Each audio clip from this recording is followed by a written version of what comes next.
Olá pessoal, tudo bem com vocês? Esse ano eu resolvi compartilhar com vocês aqui no nosso canal as minhas leituras de mês a mês para poder compartilhar boa literatura com vocês e conforme eu vou apresentando os livros para vocês que eu li em fevereiro agora, eu vou falando um pouquinho sobre eles, também talvez tenha algum elemento de instrução para vocês e algum direcionamento do que vocês podem ler. Às vezes eu falo do que não ler também. Nós temos nossos 10 livros de janeiro, tá? O último deles eu falei, não leiam de jeito nenhum, a perda de tempo. Então, livros ruins eu vou também desindicar, não indicar para vocês aqui no nosso canal, tá? Então, já se inscreve no canal se você não é inscrito, se você é novo, acompanha essa série aí de leituras que tem muita leitura interessante e muito boa para vocês aí, que está sendo muito boa para mim, por isso que eu estou indicando e por isso que eu estou lendo, tá? Eu resolvi me forçar um pouquinho mais esse ano, tá? Eu não estava contando minhas leituras, sei lá, desde 2017, eu acho, alguma coisa assim. Mas eu resolvi voltar a contar porque eu acho que eu vou conseguir me organizar melhor por causa das leituras, tá? Lembrando que eu sou pastor de igreja local, dou aula em pelo menos 4 ou 5 seminários e também trabalho para algumas editoras prestando serviço de tradução, de revisão, leitura final e por aí vai, tá? Então, minha vida é bem corrida, eu não fico o dia inteiro lendo, tá, gente? Mas quando eu leio, eu procuro tirar o máximo proveito. Eu tenho vídeo aqui no canal sobre como você pode ler mais e melhor, sem cair aí numa leitura dinâmica que talvez você não entenda nada do livro e só apenas para ter quantidade, tá? Então, a quantificação não importa se não tiver qualidade, tá? Então, isso é muito importante também para vocês terem em mente aí que o mais importante é você ler com qualidade, mas você sempre consegue se forçar mais um pouquinho a ler mais, tá? Então, vão ser 10 livros por mês, se eu conseguir aqui. Fevereiro foi mais tranquilo que janeiro, por incrível que pareça. Terminei já faz uns dias aqui a nossa meta de 10 livros, porque eu tive, primeiro, final de série de pregação, terminei Gálatas na minha igreja. Isso quer dizer que eu terminei uns par de livros aqui, pelo menos 3 deles vem dessa leitura, tá? Então, gente, muitos dos livros que eu vou falar ao longo dos meses são livros que eu estou demorando 1, 2, 3, 6 meses, um ano para ler, que por eu ter terminado naquele mês, ele entra nas resenhas do mês, tá? E tem livros que eu começo e termino no mesmo mês também. Então, vamos lá, sem mais demoras, primeiro livro de fevereiro, maravilhosíssimo, Nancy Guthrie, As Bênçãos de Apocalipse, publicado agora pela editora Fiel, tá? Um lançamento da editora Fiel. Esse livro, se você quer um comentário acessível, se você quer entender melhor o livro de Apocalipse, que foi escrito para nossa alegria, para a alegria da igreja, mostrar que Cristo é Senhor sobre todas as coisas e nada foge do controle dele. Deus está no trono, está tudo sob controle, mesmo o martírio da igreja, mesmo as catástrofes. Apocalipse é não para nos causar medo e causar paranoia na gente, muito pelo contrário, é para mostrar a soberania de Deus e mostrar aí Cristo no trono, Deus, a Trindade aí governando todas as coisas. Então, As Bênçãos de Apocalipse, não tem como recomendar demais esse livro fantástico da Nancy Guthrie aí. Se você quer um comentário mais acessível de Apocalipse, para você entender mesmo, tá? Eu recomendo demais esse livro, tá? Nas minhas séries de pregações, se vocês verem minha última pregação sobre Apocalipse, basicamente tem uma parte lá que eu resumo esse livro, eu coloco todas as bênçãos de Apocalipse listada, que eu sigo exatamente esse livro aqui, tá? Então, Nancy Guthrie, primeiro lugar aqui, nas nossas leituras de fevereiro, tá? Agora, em segundo e terceiro lugar, é o mesmo autor, tá? 2 livros aí do mesmo autor, livros pequenos, portanto foi tranquilo de ler. Um é uma releitura, que é o do filósofo francês de origem judaica, Edgar Morin, tá? O primeiro, Introdução ao Pensamento Complexo, tá? E o segundo, esse aqui é uma releitura que eu fiz, já tinha lido esse, e essa aqui é a minha primeira leitura, A Cabeça Bem Feita, pensando a reforma, repensar a reforma e reformar o pensamento. Não é reforma protestante, tá, gente? É reforma do ensino na França, que é aplicável a nós, tá? Esses 3 livros aqui, esses 3 primeiros livros, tem um vídeo só sobre cada um deles aqui no canal. Então tem vídeo sobre a Nancy Guthrie, tem vídeo sobre esses 2 aqui, aplicando essa filosofia da educação na educação teológica e para a igreja, tá? Então, fantástico, gente. Estou gostando demais de ler Edgar Morin. Não sou um especialista nele, só li esses 2 livros, tá? Estou aguardando aí ler mais, que eu gostei muito do Morin. Ele vai enfatizar que a hiperespecialização da educação moderna, ela é fragmentária, ela é reducionista, ela é horrível e ela precisa ser repensada. A gente precisa de um pensamento mais complexo, mais amplo, mais holístico, tá? E, portanto, melhor. Então, se você não viu, veja. Se você se interessou por educação, educação teológica, educação dos seus filhos, esses 2 livros são excelentes. Veja a nossa resenha aqui no canal. Procura aí, tá, os vídeos de fevereiro vai estar para vocês, tá? Então, primeiro, segundo, terceiro, quarto lugar, Gavin Ortlund. Eu queria ler esse livro faz muito tempo, eu só consegui comprar ele recentemente, é da editora Vida Nova, tá? É prefaciada pelo D.A. Carson. Isso aqui é sobre triagem teológica, também tem vídeo sobre esse livro aqui no canal, tá? Então, como elencar as doutrinas? Tem doutrinas mais importantes do que outras? Tem, tá? Assim como existe pecados maiores do que outros, existem verdades mais essenciais do que outras. Esse livro vai ajudar você a elencar doutrinas de primeiro grau, segundo, terceiro e quarto, né? Doutrinas primárias, secundárias, terciárias e quartenárias, tá? Então, esse livro aqui também tem a vídeo aqui no canal. Então, esses são os 4 primeiros livros aqui de fevereiro. Você viu, todos pequenos, todos tranquilos para ler, tá? Dá para ler assim bem rápido. O Gavin Ortlund é muito mais bem tranquilo de ler assim, é muito gostoso de ler, tá?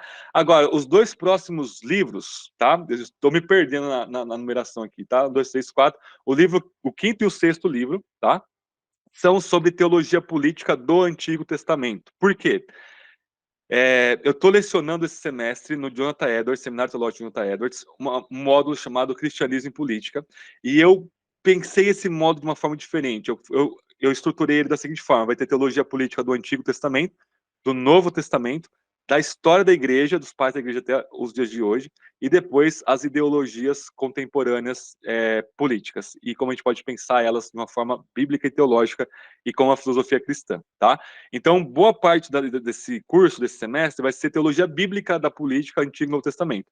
Então, eu fui lendo esses livros desde novembro, tá? Dezembro, mais ou menos, e eu terminei os 2 agora, tá? 2 livros de teologia política no Antigo Testamento, sensacionais, muito bom, tá? Esse aqui, o primeiro, é o melhor, tá? Não é esse livro, mas eu vou mostrar para vocês, é o mesmo autor, que é o Gordon McCoville, tá? Ele tem esse livro em português que chama Graça ao Final, um estudo sobre a teologia de Deuteronômio, tá? Também pela editora Shed, aí. Então, é esse autor aqui, J. Gordon McCoville, tá? E aí ele escreveu um livro que é em inglês, né? Que é o livro God and Earthly Power, Deus e os poderes terrestres, os poderes terrenos, né? E o subtítulo é Uma Teologia Política do Antigo Testamento. Esse livro é muito, muito, muito bom. Parte das minhas aulas de teologia política do Antigo Testamento é baseado nele, assim, bem de perto, tá? Ele vai de Gênesis a Reis, porque existe uma continuidade narrativa de Gênesis a Reis na estrutura do pensamento da Bíblia hebraica, tá? Então, na Bíblia hebraica, o Antigo Testamento é dividido em 3 partes. Eu vou citar só rapidamente: a Torá, que são os 5 primeiros livros de Moisés, tá? Depois tem o Nevim, que são os profetas. Dentro do Nevim você tem 4 conjuntos de livros. Os profetas anteriores não é Isaías e Jeremias, os profetas anteriores é Josué, Juízes, Samuel e Reis. Lembrando que Samuel, Reis, Crônicas, todos esses livros são 2, na verdade eles são um só, tá? Divide-se em 2 por algumas questões, mas eles são um só, tá? E os 4 posteriores é Isaías, Jeremias, Ezequiel, não Daniel. Daniel está lá no último seção da Bíblia hebraica, que é os escritos, tá? Mas os 12, o que a gente chama de profetas menores, os judeus consideram um conjunto só de livros, portanto, entra como um conjunto de livros aqui, tá? E aí, existe uma narrativa em Josué, Juiz, Samuel e Reis, que vai continuar a teologia de Deuteronômio, a teologia da Torá, tá? Que vai ser chamada de história deuteronomista, tanto que ela vai traçar o que Moisés fala lá em Deuteronômio 30, que Israel inevitavelmente vai pecar, vai para o exílio, e Deus vai restaurá-los no exílio. Josué a Reis vai traçar exatamente esse panorama, tá? Então vai mostrar como Israel vai entrar na terra e depois como eles vão começar a cair em pecado até terminar em Reis lá no exílio babilônico, tá? Então isso é chamado de história deuteronomista, porque segue de perto a desdobramento da teologia de Deuteronômio, e o McCoville, ele faz uma teologia bíblica aqui de altíssimo nível, tá? Então, God and Earthly Power, indico demais, tá? Um segundo livro que eu li nessa temática é o do Mark Hamilton, tá? O livro chama A Kingdom for a Stage, né? O Kingdom por etapas, por estágio, né? Political and Theological Reflection in the Hebrew Bible, né? Reflexão teológica e política na Bíblia hebraica, tá? Esse livro ele é um pouco mais difícil, ele dialoga muito com as teorias críticas, então eu recomendo ele com muito cuidado, tá? Ele é um pouco mais avançado a leitura, tudo bem? E ele vai mostrar aqui, ele vai pegar, por exemplo, Deuteronômio, ele vai pegar Isaías, ele vai pegar Jó, Salmo 72 e uns 2 livros da literatura judaica do Segundo Templo como exemplo, tá? Então ele vai até o judaísmo do Segundo Templo, que é os apócrifos aí, basicamente, tá? Então ele vai mostrar que, basicamente, existe uma retórica em todo o discurso monárquico do Antigo Testamento, existe uma solidariedade entre o rei e o povo, ele vai mostrar isso a nível exegético fortíssimo, tá? E ele vai mostrar também que nem tudo no Antigo Testamento, e portanto nem tudo na vida, é política, como as ideologias totalitaristas querem pregar para nós, que o essencial da vida, o escopo total da vida é político, tá? Político é um aspecto da vida, é um recorte da vida. Importante? Sim. Mas não é a única coisa que existe, tá? Mas ele vai mostrar aí uma teologia política nesses textos que eu falei para vocês, tá? Me foi útil em muitos momentos aqui, portanto, recomendo para vocês, tá? Então, 1, 2, 3, 4, 5, 6. Agora, os 3 próximos livros, tem o vídeo mais recente que eu fiz aqui no canal, são 3 comentários sobre Gálatas, tá? Então, o comentário do Douglas Moo, publicado em 2013 pela Baker Exegetical Commentary, é um dos melhores comentários exegéticos que existe sobre Gálatas, tá? Tem o comentário do Scott McKnight, que não achei muito legal, não funcionou para mim, mas pode funcionar para você, de 1995, que é da NIV Application Commentary, é uma série voltada à aplicabilidade, tá? E do John Rich's Galatians Through the Centuries, Gálatas através dos séculos, que vai mostrar todo a maioria da recepção de Gálatas dos pais da igreja até a era moderna, tá? Então, cada passagem, do comentário do Moore, você vai ter uma exegese pesadíssima, uma exegese muito atualizada, tá? Com debates atualizados. Na do Scott McKnight, você vai ter aplicação prática em todas as sessões aí, tá? E na do John Reitz, você vai ter como Gálatas foi interpretado através do sexo. Isso é extremamente importante para qualquer estudioso, para qualquer pastor, para qualquer professor de escola bíblica e para qualquer cristão que quer se aprofundar no texto bíblico, tá? Então fica esses 3 comentários. Infelizmente, eles só têm em inglês, mas eu terminei Gálatas e, portanto, eu terminei de ler esses 3 livros ao mesmo tempo. Eu segui esses 3 livros. Como eu disse no outro vídeo, eu consultei muitos outros comentários, tá? Pelo menos mais uns 10 comentários diferentes aí. Mas são esses 3 que eu segui até o final, tá? E por último, eu acho que estamos no 10º aqui, deixa eu ver, tá? É o livro do Gerald Histand e do Todd Wilson, The Pastor Theologian, o pastor teólogo ressuscitando uma visão antiga, tá? Livro maravilhoso, tem vídeo aqui no canal também, mostrando que todo pastor precisa necessariamente ser um teólogo.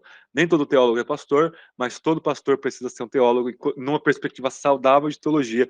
Quanto mais teologia um pastor souber, quanto mais teólogo um pastor for, melhor é para ele, para sua família, para a igreja, se você entender teologia de uma forma adequada, saudável e bíblica, tá? Então, incentive o seu pastor a cada vez mais se aprofundar no conhecimento bíblico, no conhecimento teológico, em teologia histórica, sistemática, dê livros para ele de presente, e esse livro foi muito bom. Eu já tinha lido outros livros sobre essa temática, do Van Hooser, com o Stuart Oaten também, e alguns outros. O pastor do Carson e do Piper, que eles fazem palestras e foi publicado também, tá? Mas esse livro é sensacional. Eu fiquei sabendo de primeira mão pelo editor que uma das editoras vai publicar esse Pastor Theologian do Todd Wilson e do Histand por esse ano ainda, em português. Olha que maravilha. Então, um dos livros aqui, de primeira mão para vocês, vai ter em português. Já deixem um dinheirinho separado para comprar, porque é um livro fenomenal, fantástico. Quando lançar, com certeza vou comprar e faço mais uma resenha para vocês, diferente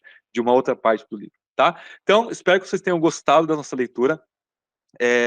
Eu não li os livros que eu gostaria de ter lido, tem outros livros que eu deixei para março. Então, março vai ter muita teologia medieval e patrística aqui nas nossas leituras, tá?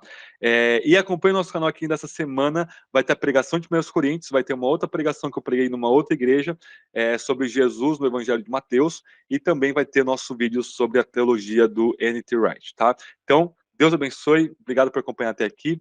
E escreva aqui nos comentários se você vai comprar ou gostou de algum livro desse para você ler, se está te ajudando, se você quer que eu continue a série aí. É isso aí, pessoal. Deus abençoe. Até o nosso próximo vídeo.